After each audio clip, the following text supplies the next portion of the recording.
Welcome into Believe in Commanders podcast. Scott Jackson and Anthony Armstrong, part of the Believe Network, and our pleasure to bring in the voice of the Commanders, Bram Weinstein, with us this week. Before we do that, though, Anthony, tell the folks what they need to do.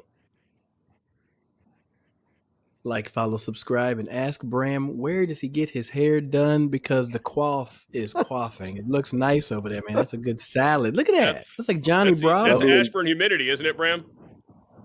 No, I'm a little more Johnny Knoxville, right? This is at 52 to have this hair. I feel actually very fortunate in life, so I appreciate the compliment. Give you something to be grateful for every day. There you go. Well, Commanders camp last year, there wasn't a whole lot of news out of it outside, hey, new staff, the young quarterback. It was kind of low-key on the news front. This year with the McLaurin thing, then the Brian Robinson thing, it feels like there has been a lot of stuff developing more so than a year ago. Let's start with the Robinson stuff before we get to Terry, which I feel like we've talked about for months now. The move they made, they couldn't have written a better script the other night in the preseason game to show what they feel is a good combination for them of running backs. Is that what you think it just boiled down to? They just had guys they felt like could give them a little bit more at that position right now? Yeah, I think that they feel like they have a very deep position group. They've said that publicly multiple times. I mean, even just take like Demetric Felton, who's going to have a very hard time making the team. He's been a pro, and he's been around the league for a number of years. They've stated, we have 6 guys here, 3 to 4 are going to make the team. The others are probably going to end up on a roster somewhere, and I'm not sure that they're wrong about that. Do they have a home run number 1 player? Probably not. Can they do this by committee? Yeah. And off of last year, the production went down in the running game, specifically after Eckler got hurt. And Robinson was the key number 1 player. There was a lot of net neutral plays that occurred.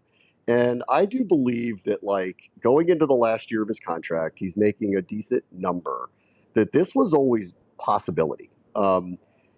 Had they gone higher in the draft and taken a running back higher than they did where Ja'Cory Krosky-Merritt went, or had they gone in free agency and made a move for a veteran running back, I think it would have signaled this was happening sooner.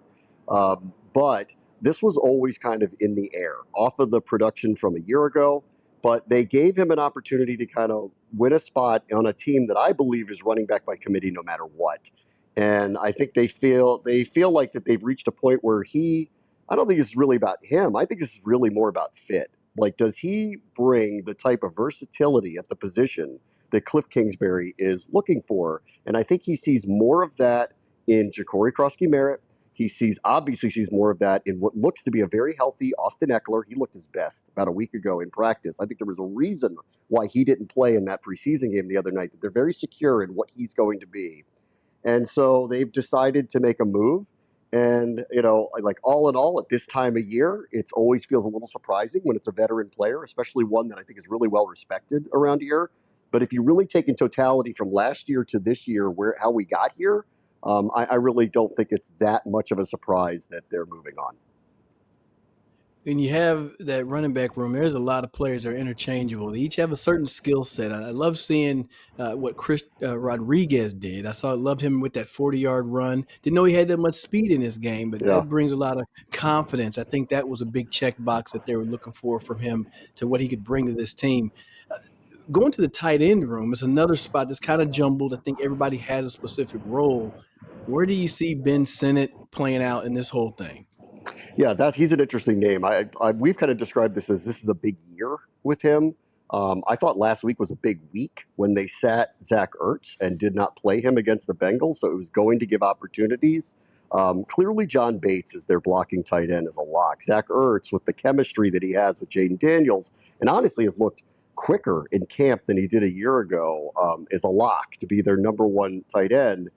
The third, to me, is Colson Yankoff, partially because of his willingness and ability on special teams. He's kind of a Taysom Hill-ish type player. He played quarterback in college. He's an extremely good athlete and probably someone that could develop. This is where Sinnott falls into this conversation. What is his role here? And I really wanted to see what that would be. I don't know that we're heading down a similar path that we have with B-Rob here. I don't think we're there yet with him, but the results haven't come from him. And while I don't see anyone else, that's kind of fighting for potentially taking his roster spot away, whether that would be Cole Turner or more likely Lawrence Cager if they felt like they needed another veteran on the roster. I think he's safe. But your question's valid, which is, what is he bringing to the table that's a difference making at his position? And I think we're all still searching for an answer to that one. Bram Weinstein, voice of the Commanders, with us here. Believe in Commanders podcast, part of the Believe Network. Scott Jackson and Anthony Armstrong here with you. All right, so you mentioned Sinnott hasn't really had a chance to make plays or hasn't shown those plays. Another guy who I think every week we feel like, all right, looking forward to seeing this guy make some plays. It just hasn't happened for whatever reason, is Luke McCaffrey. I mean, as well. And clearly, there's some concern. You have your first two guys out right now with McLaurin and Brown. Hopefully, you get them both back on the field very soon. And it's really just been Debo as the guy, and Jalen Lane's obviously shown some things in a pretty good preseason game. What do you think is going on with McCaffrey? Is it a lack of opportunities, Bram, or do you think it's something in his development at this point? I think, last year they asked him to do a lot of different things. They owned up to that. They asked him to go to a bunch of different position slots, I think, to try to figure out. It was a year of figuring out what he was going to be. And then where could he be a positive add for them? It happened in kick return. It happened on special teams. He's a very willing special teamer as well. So I think there is value to him. I think the ball just didn't go his way the other night, less about him making plays, but the ball just not finding him. So you're only subject to what opportunities you're given. And I don't think he was given the opportunity to make a play the other night. I also don't feel like that they are as sour on him as I think some of the fan base is, where they're kind of asking these questions. Where's this guy? Where's this guy? Where's this guy? Like, I don't really feel like that's it. And when you look at the receiving room right now, like, think about what they're doing. They're experimenting with him again. I think they want him in the slot, but they're not going to have him in the slot because they don't have their outside receivers. So they're experimenting with him. They're experimenting with Jalen Lane. And I think he's a lock to make the roster. But with Debo, presumably Terry, presumably Noah Brown, I didn't see a lot of space for him on the field in general anyway this year, and that he would end up being a contributor on special teams. And short of injuries, that's when you'd find out. But to me, the other night, he was out on the field. The ball just didn't come his way. So I don't think he was given the opportunity to make the plays. Yeah, I had my eyes on him a couple times, and he was warming up on our sideline. There was the kid of the game had on a Luke McCaffrey jersey. So shout out to Luke for making an impact on the youth. I do agree. Like, a lot of time they ran cover two, and once they run cover two, it just converts his route and takes the quarterback to a different spot. I did like seeing him in the starting role. Because you're going to get to see a lot of tape. My plan is to go and look at some of the all 22 just to watch how he played. I think he's grown as a player. Somebody that, last year they just need to see what you could do. Now let's simplify and let's just get you on the field and start playing fast. That obviously leads you into where 17 is going to fit in. How soon do you need? Obviously today would be great, but ASAP getting on the field. But how soon do they really got to push the button and say, come on, man, you got to get out here on the field? They've obviously activated him.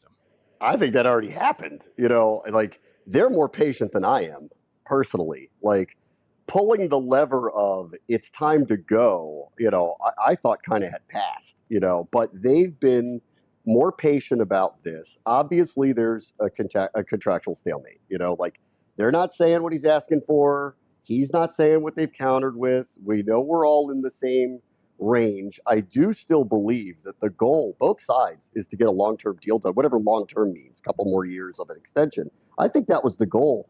Peters and company don't say anything publicly really about anything. One of the first things they said in the offseason was, we want to sign Terry McLaurin to an extension. So they're on the record wanting this. I don't think we would be here if they had no intention of signing him to a long-term deal. There's just been a difference of opinion on this, and I think that this has been a protracted thing that isn't helpful for the team. And I think the button needed to be pushed sooner, but I think the activation of him was the team pulling the lever to say, we're out of time. Like, we're playing a game in 2.5 weeks. We want you on the field in week 1. You are under contract. We are relying on you. We still love you, respect you, and know that you are a humongous part of our at least immediate future here for all the goals that we want to get to. So, I wish I could answer the question a little more precisely, because Dan Quinn hasn't spoken yet today, and we haven't seen them practice yet today, because that's, to me, is the open question of the day. is he going to practice? And we're not going to know that answer for about another hour and a half. Voice of the Commanders, Bram I know. Weinstein Big with thing us for here. me is just getting your body out there to run. Go Yeah. ahead, Scott. We need to see him out there. I Believe in Commanders podcast, part of the Believe Network. At the end of Jaden Daniels, I mean, you saw him in the locker room after that game. Is that all we're going to get for preseason, Bram? I mean, he's not going to make like a quick appearance against Baltimore? Yeah. No, no Yeah. bubble wrap. That's it. That's it. You know, it was funny. Like when he took that hit at the goal line on the touchdown run, when I watched it again, it was more of a love tap. I It want to wasn't give a much little of a bit of hit, credit to the luckily. Yeah. Cincinnati player for not. No, he could have tried to blow him up and he didn't. So I He could have. appreciated the preseason respect for number 5 to give him the, as D'Angelo Hall used to call it, the brother-in-law love tap. That like I could do this, but I'm not going to do this because it's not time to do this right now. No, we're not going to see him. I mean, and they haven't said that, but I don't think any of Right. the starters are playing on Saturday against Baltimore, and certainly not him. Honestly, I could, off of the way that the offense hasn't really gelled much up to this point in the offseason, make a case that he would make an appearance, but I just don't think it's worth the risk. They've been very careful with everybody here that is a prominent starter. So, no, and I don't expect any of the starters from Baltimore either, honestly. I think we're going to get this is a depth game for sure.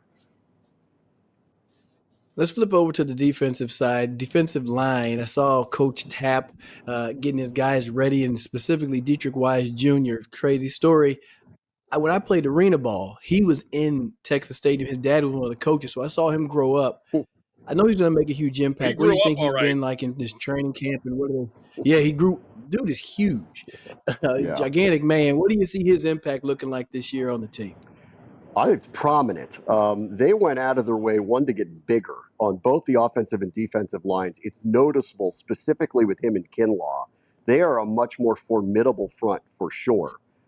Add in the bulk that they brought in with Eddie Goldman as a backup, with Carl Davis. They've gone for size. They want to be a better rush defense. I think he can bring that for them. They also believe that their size across the line is going to give them versatility, moving people inside and outside, hopefully creating some matchups and some lanes for their pass rushers, specifically people like Frankie Louvu and someone who's kind of been underrated and had a great summer, Jacob Martin, who they brought in, who has a fumble recovery and a half a sack in 2 preseason games. So while they don't have their Micah Parsons, we're still waiting to find out who the game-wrecking, game-changing, pass-rushing specialist, whether it's an edge or a stand-up linebacker, is. They are going to do this by committee, but I like the committee this time around in terms of just the packages. And I think Wise might have been their most underrated signing of the offseason. I think he brings stability to the edge and the promise of bare minimum that they're a better rush defense, specifically on the edge this year. Of course, Commanders working their way to that Giants game, 6.5 points, I believe. At last check, right, Anthony, on FanDuel for the Commanders is the favorite at home. As we've talked about, the Giants games tend to be nail biters and grinders and all that good stuff.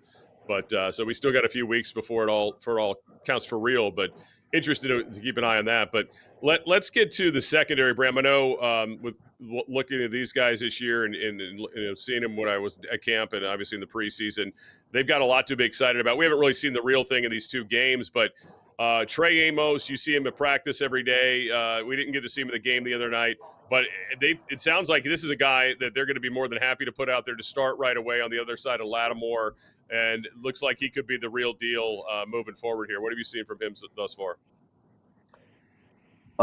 He just totally looks the part. It looked the part in the spring. He's a day 1 starter, and they've listed him that way. Like, I kind of thought they would, because they don't gift anybody anything around here. They didn't even give Jaden Daniels the starting quarterback slot a year ago. That they might, on the unofficial depth chart, say that Jonathan Jones is the starter, and they're not even playing games. Like he's their starter, opposite of Marshawn Lattimore. He did not play the other night. He had some hamstring tightness. I think they were just being precautionary and careful. They told me if it was the Giants game, he would have played, but they just didn't want to risk it the other night with him. And also, just for your own knowledge, Scott, because I've been corrected a million times, it's Trey Amos, like famous Amos. Amos, okay. Not Amos. It's Okay. Amos, Trey Amos. So between, if there is no position group, maybe outside of offensive line when they're healthy, but there's no position group that has been turned over and turned from a weakness to a strength like the corner group from last year. Just think about who they put on the field last year and think about what they're putting on the field this year. Think about the rookie season that they had with Mike Sanders still a year ago and that they're actually playing him in the position where they think he's going to excel, which he didn't do a year ago.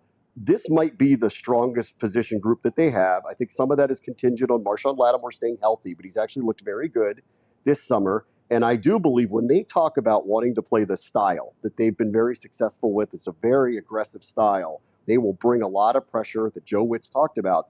They're doing it because they trust these corners, that it all starts and ends with, we're going to put these corners out there. We know it's going to put them on an island at times, but we believe we have guys that are going to turn games upside down. And their hope is that the turnover number goes way up this year. They're going to try to dial up pressure. They're going to try to force quick decisions. And they're hoping guys like Amos, Lattimore, Sanderstill, who not only are around the ball, but happen to catch the ball, are going to be giving them the ball this year more often than they got it a year ago.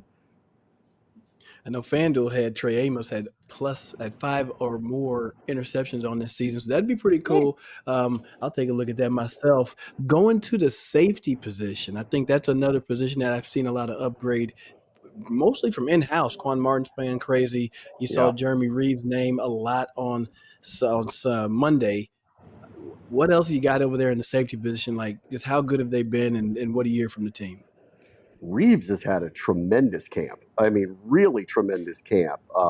We know what he is as a special teamer, and with Quan Martin and Will Harris as obviously the projected starters, and everyone's very excited about Tyler Owens in his second year because of the size, length, and speed. Like, he kind of looks like Jeremy Chin a little bit. I think they feel like there's a role for him.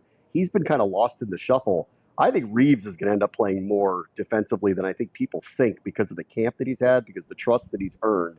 Quan has really taken a leap. Joe Witt was talking about him. He made an unbelievable play. I know it's just a preseason game on the goal line the other night, like kind of running through traffic and stopping what should have been a would-be touchdown. And he made that play.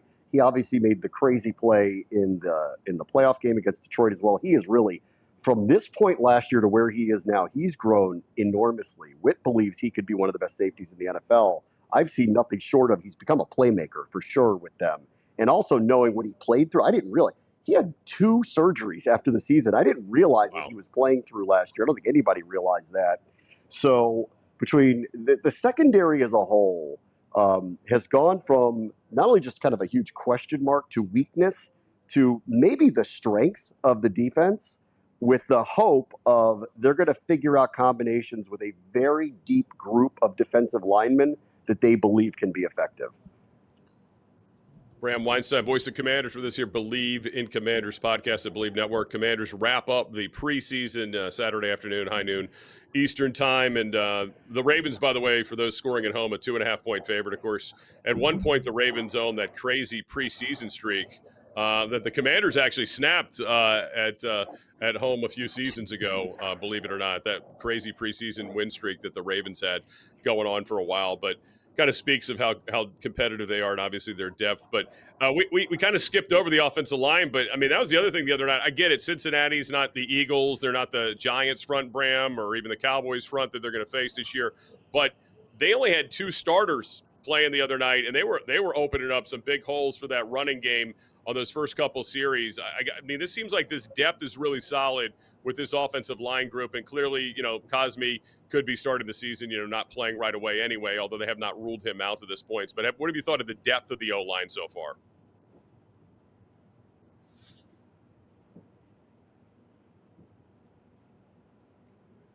He must have missed our question. Yeah, Bram, we're talking about the O-line depth. I lost your connection there, Anthony, for a moment. What Can you repeat that? Yeah, what have you thought of the O-line depth? Because the other night, obviously, it was mostly reserves out there outside of Biadasz and Connerly.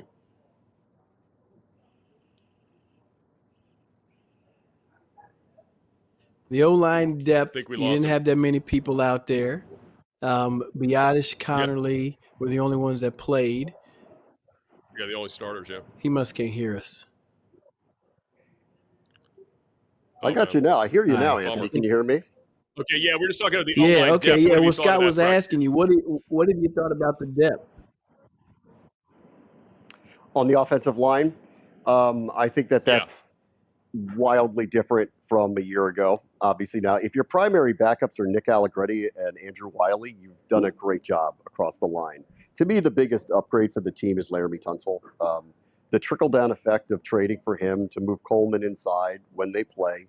Hopefully, we'll get Cosme back sooner rather than later. We'll probably have an answer on whether he could really be ready for week one in the next week or so to see if they're going to be able to return him to practice or not. If not, he is coming back, I think, sooner than most people thought. Even if he goes on PUP or IR to start the season and misses 4 games, it's a lot less than I thought he was going to miss coming into the season. Josh Connerly is getting better by the day. There were a lot of what felt like rookie moments with him early in camp. He's getting better by the day. Andrew Wiley deserves an award for playing literally every position in the preseason, whether it's in a game or practice. I think this is another group that when they get everybody together, and hopefully it's sooner rather than later, I think you're going to see how much better they are. And my hope is here, since we started talking about the running backs, I think Jaden ran the ball more than I think they really want him to. And he really is a pass-first quarterback. And they're building a line that is giving them, I hope, the type of protection that's going to let him be a pass-first quarterback. Like I was looking at like the stats from the other day. Joe Burrow, of course, could have been the MVP. Crazy numbers a year ago. He threw the ball 650 times last year. Jaden threw it 480. Like, honestly, if they could get to the point where Jaden is throwing 5 to 10 more passes a game, completing on average 6, 7 of those, he's going to have a 4,000 plus yard passing season. And I also feel like that is something that I'd like to see them accomplish here. Him less being forced to kind of make things up as he goes to kind of get through, and at the same time run the offense a little differently and be a little more effective with his wideouts. All right, Bram Weinstein with his final thing. Believe in Commanders podcast, part of the Believe Network. Of course, follow, comment us as well. What would you say is the thing that is still maybe the biggest question mark as we're a couple weeks away from kickoff? I just think cohesiveness on the offense. Like, I believe in number 5, and I really believe, I think maybe these are earned expectations, like after off of last year. I think they got better, specifically on that side of the ball with Deebo Samuel and Laramie Tunsil, namely, coming over here. And I think that for all the reasons we talked about, I think they're going to be better. But they've had a jumbled offensive line. The Terry thing's been hanging over the team all summer. Noah Brown hasn't been able to practice much the last couple of weeks. When they get everybody together, I like the idea of this is a really, really effective offense, but they just haven't been together. Right. So, I thought what happened against the Bengals was reassuring, that they came out there with not even their full starting complement and actually had a couple of really nice series there. And I think it was kind of reassuring to go, oh, yeah, they're capable of doing these types of things, big play at any given moment. But I think we need to see it consistently. And I think when you heard Cliff Kingsbury say last week, I need my guys on the grass again, I agree. I think we lost Bram there, but I agree with him. We can just go ahead and let him go on that note, Anthony. But yeah, I think he's right. I mean, Anthony, we've talked about it a ton this offseason. That's that Giants team, man. No joke. I know it says 6.5 on the FanDuel, but that Giants defense is going to be interesting. And Malik Neighbors' injury though is worth watching, right? Like he's been out for a while at camp, which is probably got some Giants fans concerned, but probably been good for Russell Wilson to get connections with these other players too. I mean, I saw they made a big play the other day. Some guy named Bo Collins made a big play for them. So we'll see, but that never easy games. I never overlook the Giants game, no matter what. It's usually very challenging for this franchise. Yeah, don't overlook it. 6.5 over there. I was pulling up win totals when you start talking about just the injuries and the lack of cohesion on the offense and still missing a few very key pieces.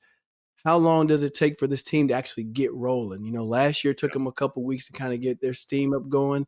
It may play into their favor that you have the bulk of your division games late in the year, because now you may be able to get the first couple of weeks of the season as test runs, if you will. Yeah. So getting off to a hot start would be great. Over there, FanDuel, check out what your win totals can be. You can bet on the Commanders being over 9.5 plus over 9.5, 10.5 wins, your choice over there on FanDuel. Well, we should, before we wrap up, by the way, mention Anthony was at Monday night's game. Hopefully you saw him out there.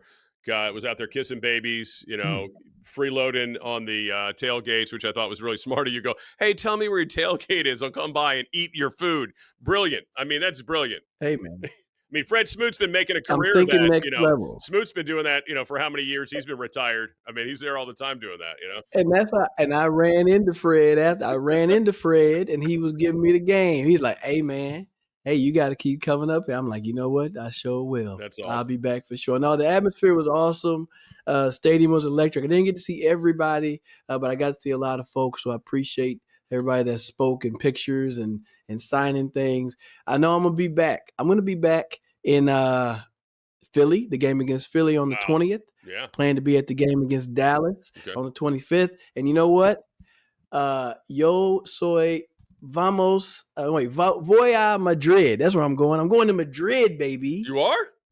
We're going to go to the game in Madrid. Wow. Yeah. Look at I'll you, be out there. big spender. So we're going to have Love it. special believing Commanders coming from abroad. I love it. Awesome. Well, I'm not. I was hoping to freeload that trip.